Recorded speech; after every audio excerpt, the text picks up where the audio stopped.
experienced. It's always good to see them safe on the ground.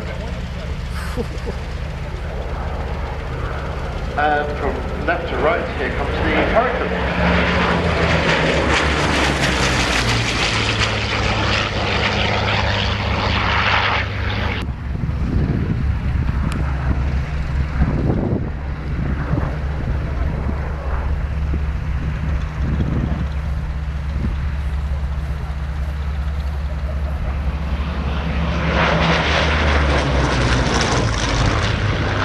Now the Hurricane was one of the many products of the brilliant mind and brain of Sidney Cam, who led a team of designers at Hawker, who produced for the Royal Air Force some of the best fighting aircraft. The Hawker Fury, Hind, Hector, Osprey.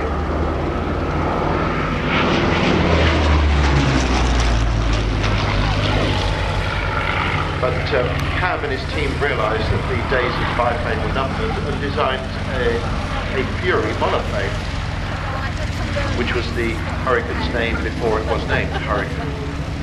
And indeed, I'm sorry, I'll just be quiet to see the crowd.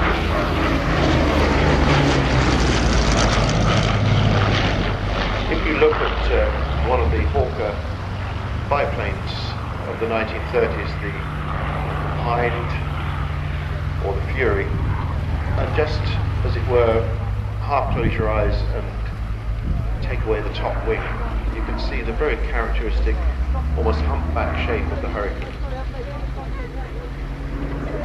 Steel tube and fabric construction, part metal wings.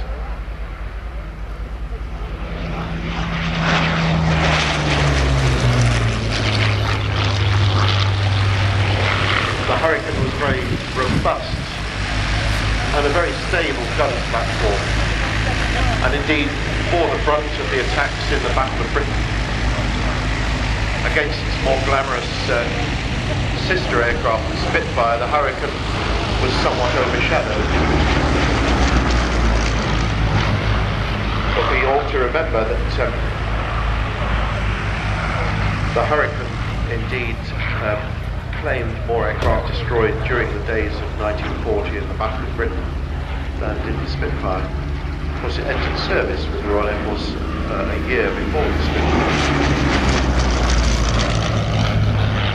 But this is a Sea Hurricane.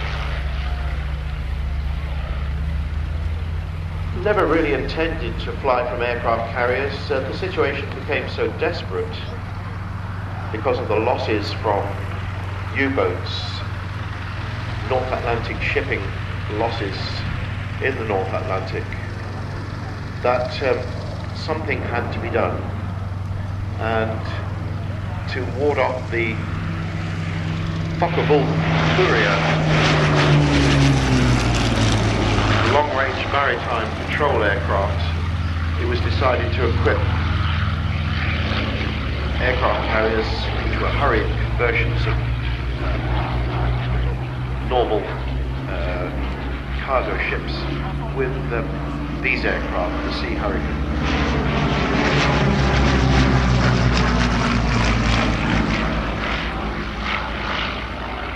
Steaming into a wind, doing around about 12 or 15 knots, plus a 15 or 20 knot over the deck, just gave sufficient length to get the Hurricane airborne.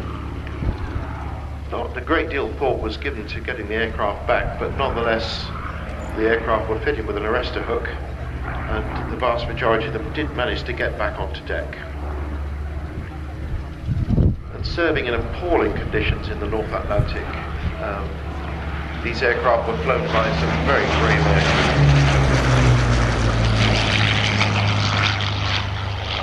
Powered, like the Spitfire, by a Rolls-Royce Merlin 12-cylinder engine, producing some in the Lysander.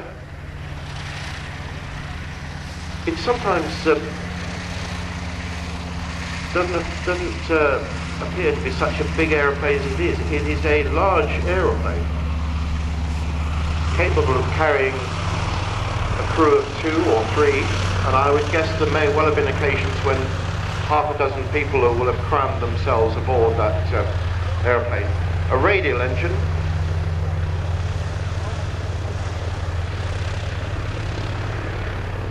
a Bristol Mercury, and now the wind has almost gone through 120, 130 degrees. It's now favouring runway 03, the opposite direction to runway 21. As you can see, both the Lysander and the Hurricane have landed on the opposite runway 03.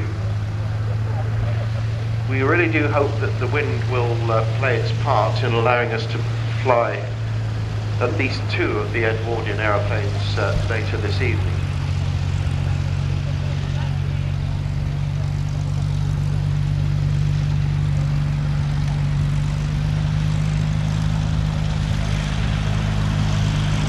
So whilst we've been entertained by these beautiful aircraft and highly talented and skilled pilots, it's worthwhile remembering the large team of volunteers that look after these aircraft, but also our full-time